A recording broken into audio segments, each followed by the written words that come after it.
Hay victoria en el nombre del Señor Jesucristo, mis amados hermanos. Dios me los continúe bendiciendo. Estamos desarrollando la serie de estudio, las parábolas de Jesús. Y en esta ocasión, una ocasión muy especial, yo quisiera compartir con ustedes quizás la parábola más conocida de toda la historia de la humanidad, la parábola del buen samaritano. Hermanos, esta es una historia fascinante. Yo los invito a que abran su Biblia en el libro de Lucas capítulo 10, en el Evangelio Lucas capítulo 10. Vamos a leer del versículo 25 al versículo 37, hasta el versículo 37. Dice así, palabras del Señor. En esta versión de Biblia Reina Valera de 1960 subtitula El buen samaritano. Y he aquí un intérprete de la ley se levantó y dijo, para probarle: Maestro, ¿haciendo qué cosas heredaré la vida eterna? Él le dijo, ¿qué está escrito en la ley? ¿Cómo lees? Aquel respondiendo dijo, amarás al Señor tu Dios con todo tu corazón y con toda tu alma y con toda tu fuerza y con toda tu mente, y a tu prójimo como a ti mismo. Y él le dijo, bien has respondido, haz esto y vivirás. Pero él, queriendo justificarse a sí mismo, dijo a Jesús, ¿y quién es mi prójimo? Respondiendo Jesús dijo, un hombre descendía de Jerusalén a Jericó y cayó en manos de ladrones, los cuales le despojaron y hiriéndole se fueron, dejándole medio muerto. Aconteció que descendió un sacerdote por aquel camino y viéndole pasó de largo. Y asimismo un levita, llegando cerca de aquel lugar y viéndole pasó de largo. Pero un samaritano que iba de camino vino cerca de él y viéndole fue movido a misericordia. Y acercándole vendó sus heridas y echándole aceite y vino y poniéndole en una cabalgadura, lo llevó al mesón y cuidó de él. Otro día al partir sacó 2 denarios y le dio al mesonero y le dijo, cuídamele y todo lo que gastes de más yo pagaré cuando regrese. ¿Quién pues de estos tres te parece que fue el prójimo del que cayó en manos de ladrones? Él dijo, el que usó de misericordia con él. Entonces Jesús le dijo, ve y haz tú lo mismo. Hasta allí la palabra del Señor. Hermano, es interesante ver que el libro de Lucas es un libro muy rico en parábolas y podríamos hacer la comparación con el Evangelio de Marcos, que es un libro muy rico en los milagros del Señor. Ustedes leen en detalle el libro de Marcos y va a ver constantemente que habla de milagros. A diferencia de ello, el libro de Lucas hace referencia muchas veces a las parábolas, a las ilustraciones que el Señor compartió. Ustedes saben, hermanos, que el Señor Jesucristo era un maestro de la narración. Jesucristo tomaba ejemplos muy simples de la vida muy cotidiana y los compartía para revelarnos las verdades del cielo. Nos hablaba del reino de Dios a través de ejemplos. Fascinante. El Señor es 100% sabio. No hay sabio como Él. Bueno, aquí para hablar acerca de esta historia, el Señor nos quiere revelar acerca de la vida eterna. Un interesante tema, un tema muy profundo, se podría decir que hasta filosófico, porque hablar de la vida eterna no es un tema muy fácil de dominar. Hermanos, esta historia empieza con eh, con la interpelación que hace un intérprete de la ley, un conocedor de la palabra, que cierto día se levanta para fastidiarle la vida al Señor Jesucristo. Eh, sí, le plantea una pregunta con una doble intención. La intención era probar al Señor, hacerlo quedar mal, ridiculizarlo, exponerlo ante los oyentes. Claramente la palabra del Señor dice que él se levantó y dijo para probarle. O sea, había una mala intención en el corazón de esta persona. Le pregunta al maestro, ¿haciendo qué cosa heredaré la vida eterna? En la versión traducción lenguaje actual se lee así: ¿qué debo hacer para tener la vida eterna? ¿Qué debo hacer para tener la vida eterna? Bueno, el Señor eh, aplica lo que nosotros conocemos como el método socrático, ¿no? Y el método socrático consiste en responder a una pregunta con otra pregunta. El Señor, ante la pregunta que le plantea el intérprete de la ley, él le plantea la siguiente pregunta: ¿qué está escrito en la ley? ¿Cómo lees? Es decir, el Señor Jesucristo rápidamente pasó de estar en la silla de los acusados a ser él el acusador. Porque eso es lo que, en eso es lo que lo quería enredar este intérprete de la ley. O sea, quería acusar. Pero el Señor, aplicando este método que les hago mención, pasa de ser acusado a acusador. Porque, como decimos de forma castiza, la tortilla se le viró a este intérprete de la ley. El intérprete de la ley le responde al Señor. Él planteó la pregunta, pero tuvo que responder a su propia pregunta. Yo diría aún a su propia prueba, ¿no? Dice, aquel respondiendo dijo, amarás al Señor tu Dios con todo tu corazón, con toda tu alma y con toda tu fuerza y con toda tu mente y a tu prójimo como a ti mismo. Versículo 28, dice Jesús. Y le dijo, bien has respondido, haz esto y vivirás. Es decir, que la vida eterna consiste en amar a Dios, ¿verdad? Con todo nuestro corazón, con nuestra alma, con toda nuestra fuerza y aún con nuestra propia mente, y amar a nuestro prójimo como a nosotros mismos. O sea, el resumen que hizo el Señor Jesucristo de la ley. Ustedes saben, hermanos, que la ley no solo son los 10 mandamientos que uno encuentra en el libro de Éxodo capítulo 20, sino que la ley era contenida en 613 preceptos. O sea, todo lo que nosotros conocemos como Pentateuco y para los judíos, los hebreos, es la Torá, contiene 613 mandamientos. Esos 313 mandamientos fueron resumidos en dos que acabo de leer. Y el Señor le dice, bueno, practica esto y vivirás. O sea, ahí está la vida eterna. En amar a Dios sobre todas las cosas y amar a tu prójimo como a ti mismo. Una vez alguien explicaba y decía, bueno, ¿cómo voy a amar a Dios que no lo veo si no amo a mi prójimo que lo veo, ¿no? Bueno, estos dos mandamientos están estrechamente relacionados. Si tú amas a Dios, ¿verdad? Como lo manda la palabra, amas a Dios sobre todas las cosas, amas a Dios con tu corazón, con tu alma y con tus fuerzas y aún con tu propia mente, obviamente ese mandamiento te va a llevar a cumplir el siguiente mandamiento que va de la mano, amar al prójimo como a ti. Yo amo a Dios que no lo veo y amo a mi prójimo que yo lo veo. Bien, entonces, hermanos queridos, la palabra del Señor no queda allí, la historia no queda allí. Dice, pero él, en el versículo 29, pero él, queriendo justificarse a sí mismo, dijo a Jesús, ¿quién es mi prójimo? Respondiendo Jesús dijo, viene la historia, que un hombre que descendía de Jerusalén a Jericó fue interceptado por unos ladrones, quienes lo robaron y lo hirieron Me imagino que lo golpearon brutalmente, que quedó tendido como muerto en el suelo. Y vemos aquí la historia que pasó un sacerdote que se asume por sacerdote a aquellos que son parte de la tribu de Leví. Ustedes saben, hermanos, en la antigüedad, ¿no? El sacerdocio levítico, de las 12 tribus, solo una, la tribu de Leví, era la encargada del servicio del Señor. Ellos no tenían heredad, ellos tenían el alto honor, ¿verdad?, de servir al Señor.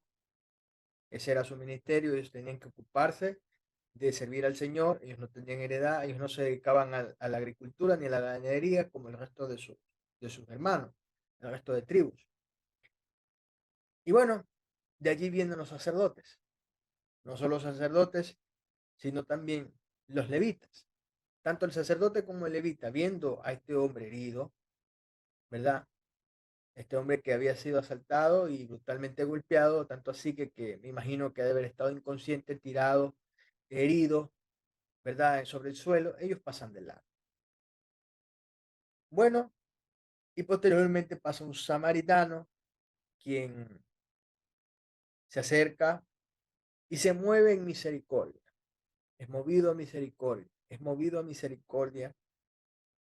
Este hombre venda sus heridas, echa aceite y vino sobre sus heridas y poniéndolo en la cabalgadura, esto quiere decir que fue montado sobre un caballo, ¿verdad? Eh, y fue llevado a un alojamiento que en esta versión de Biblia le llama mesón.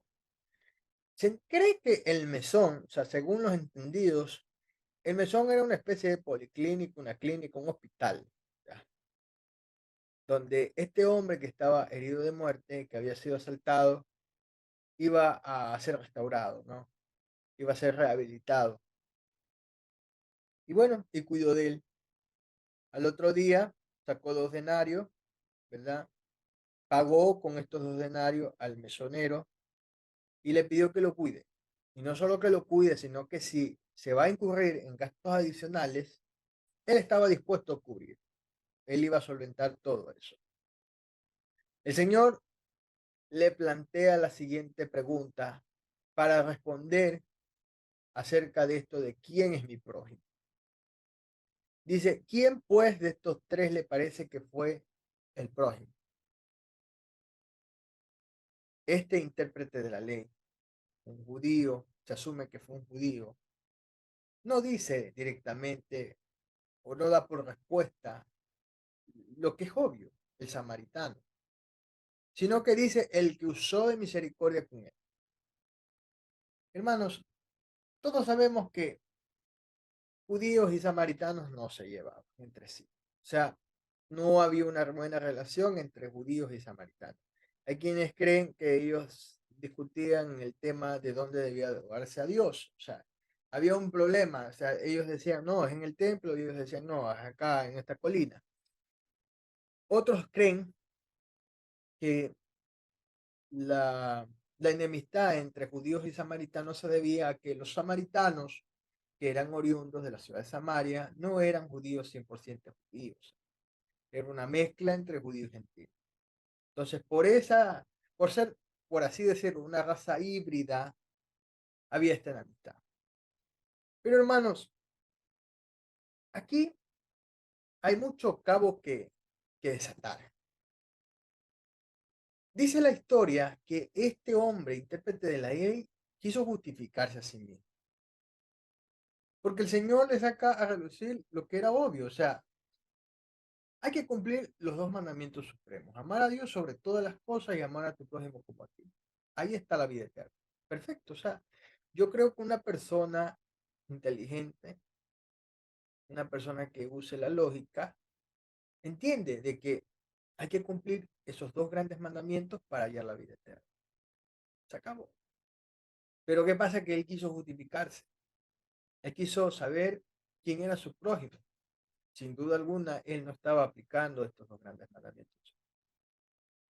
Conocía mucha Biblia, pero no vivía la Biblia. Conocía mucha palabra, pero no practicaba la palabra. Hermanos queridos, tratar de justificarse ante el Señor a través de obras que, bueno, yo no voy a desmerecer las obras, ya, porque obviamente el cristiano debe exponer su fe a través de las obras también, ¿no? La fe sin obra es muerta, dice la palabra. Yo me imagino que este hombre sin duda de pronto fue un hombre caritativo, cumplía con sus ofrendas en el templo, de pronto honraba a sus padres y a su madre, era un proveedor de su mujer, de sus hijos, de su familia. Bueno, a la larga, esas obras nosotros no nos salvan. Las obras a nosotros no nos da la vida eterna. Nadie, nadie, nadie a través de una dádiva, de un regalo, de un donativo puede decir yo soy salvo. No, no, nosotros somos salvos a través de Jesús, a través del sacrificio que el Señor hizo en la cruz del Calvario, en ese grueso madero donde Él fue colgado y su sangre fue vertida. Nosotros hemos hallado salvación y vida eterna. Hermanos, la Biblia es muy clara acerca de esto de la salvación. Y yo creo que esto nosotros como cristianos debemos tenerlo muy presente siempre, porque no hay que confundirse. Las obras a nosotros no nos salvan. Si nosotros creemos que las obras a nosotros nos salvan, entonces podríamos bien decir que la religión nos salva. Y no es así. Eso es una herejía, es una mentira. Solo a través de Jesús hay salvación. Nosotros hemos tenido paz con el Padre gracias al Señor, no a las obras que nosotros podamos hacer. Cualquiera que sea la obra, las obras a nosotros no nos salvan. Dice la Biblia en el libro de Gálatas capítulo 2, Gálatas capítulo 2, versículo 16. Gálatas capítulo 2, versículo 16, dice el apóstol Pablo hablando a la iglesia de Galacia. Sabiendo que el hombre no es justificado por las obras de la ley, sino por la fe de Jesucristo. Nosotros también hemos creído en Jesucristo para ser justificados por la fe de Cristo y no por las obras de la ley. Por cuanto por las obras de la ley, nadie será justificado. Hermano querido, este hombre, intérprete de la ley, quiso pasarse de vivo con el Señor. Él creía que sus buenas obras ya le daban la vida eterna. Y no es así. No es así. Otra cita bíblica en el libro de Romanos, capítulo 8, versículos 3 y 4. Romanos capítulo 8, versículos 3 y 4. Comparto con ustedes un pensamiento del apóstol Pablo. Dice lo siguiente, la palabra del Señor. Porque lo que es imposible para la ley, por cuanto era débil por la carne, Dios, enviando a su Hijo en semejanza de carne de pecado, y a causa del pecado, condenó el pecado en la carne, para que la justicia de la ley se cumpliese en nosotros, que no andamos conforme a la carne, sino conforme al Espíritu. Hermanos amados, nosotros como cristianos debemos siempre tener presente el sacrificio de Jesús en la cruz del Calvario. Ese sacrificio de Jesús en la cruz del Calvario cambió nuestra vida, marcó una era, un antes de Cristo, después de Cristo. Hay una era que se parte en dos, un antes de Cristo, un después de Cristo. Así también cuando el Señor llegó a nuestra vida, entró en nuestra vida, hoy nosotros somos uno con Él. Sin duda alguna, hay un antes de Daniel, antes de Cristo en Daniel y un después de Cristo en Daniel. El Señor cambia nuestra vida, nos parte en dos, así como dividió la era en antes de, después de. Hermano, nadie puede ser justificado por las obras de la ley. Nadie puede decir, bueno, porque he practicado X, Y, Z mandamientos, yo ya he alcanzado la vida eterna. Esto no es por obra para que nadie se gloríe. Hermanos, para ya ir concluyendo este tema de la parábola del buen samaritano, veamos los personajes. Yo quisiera que nos fijemos muy detenidamente en los personajes de esta historia. Volvemos a la cita bíblica que empezamos estudiando. Estamos en el libro de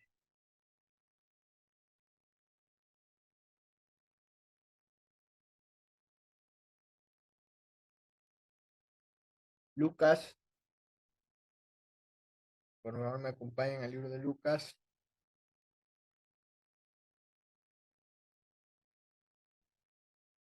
capítulo 10, versículos del 25 al 37.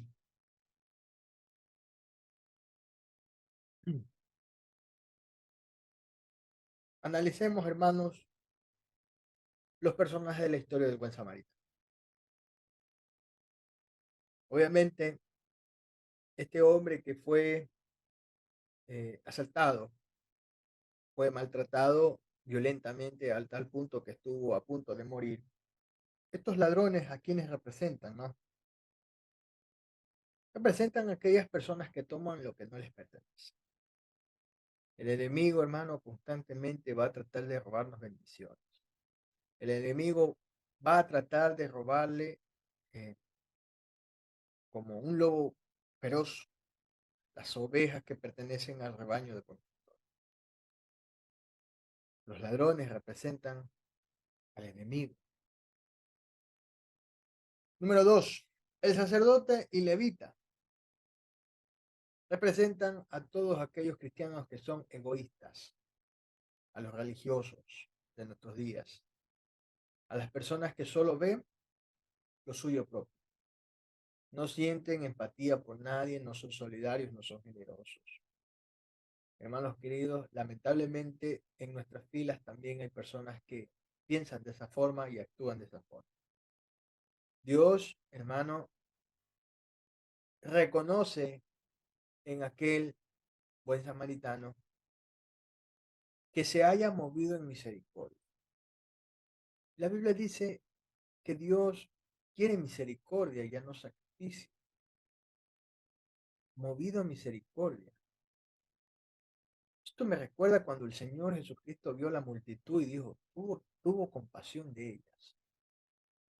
Ver a tanta gente, a miles de personas, el Señor tuvo compasión de ellas. Esa misma compasión, ese mismo moverse a misericordia, es lo que el Señor quiere en la vida del cristiano. Hermanos, eh, imagínense ustedes que un samaritano, un hombre que de alguna manera tenía una diferencia con los judíos, ¿no? Había una diferencia que había sido marcada entre ellos, había una pared entre el uno y el otro grupo, una enemistad manifiesta. Se movió a misericordia. Entonces, esto lo que nos devela es que tanto el sacerdote como el levita no tenían misericordia. No tenían misericordia. Increíble. Increíble esto, hermanos. A mí me impresiona mucho porque se asume que si somos cristianos, debemos poner en práctica la vida cristiana. El Señor Jesucristo no nos habló y nos dio cátedra, no. Él nos dio ejemplo. Ejemplo les he dado, dice el Señor. O sea, la mejor prédica que tuvo el Señor fue con su propia vida. Él practicaba lo que predicaba. El siguiente personaje que quiero analizar de esta historia es el buen samaritano. El samaritano, hermanos. Aquel que, sin egoísmo, compartió, fue solidario, fue generoso, fue misericordioso con aquel hombre que estaba pasando una terrible necesidad. Había sido asaltado, había sido herido de muerte. Hermano, imagínense ustedes, si nosotros hubiésemos estado en la condición de aquel hombre que había sido asaltado, había sido herido. ¿Cómo no desearíamos que una persona, por favor, nos ayude, nos socorra? Hermano, todos vamos a tener esa oportunidad, al igual que el buen samaritano, de poder servir a otros. Hermanos queridos, nosotros debemos aprender de este buen samaritano. Debemos aprender a ser movidos a misericordia, a ayudar, a ser solidarios con los demás, no solo ver por lo nuestro, hermanos, sino también ver por los demás. El Señor toma esta preciosa historia, la parábola del buen samaritano, para que nosotros veamos esta historia y también hagamos lo mismo. Estas palabras son para nosotros. Hermanos, este intérprete de la ley que empezó un interrogatorio al Señor, lo hizo con una mala intención, lo quiso probar. Pero, ¿quién diría, no? Detrás de esa mala intención, Dios nos revela una de las verdades espirituales más importantes de nuestra vida espiritual. El dejar todo egoísmo, el dejar de pensar en nosotros mismos y ser movidos a misericordia, pensar en los demás. Hermanos queridos, hasta allí yo me voy a quedar con la enseñanza bíblica. Dios te bendiga, Dios te guarde grandemente. Hasta una próxima ocasión.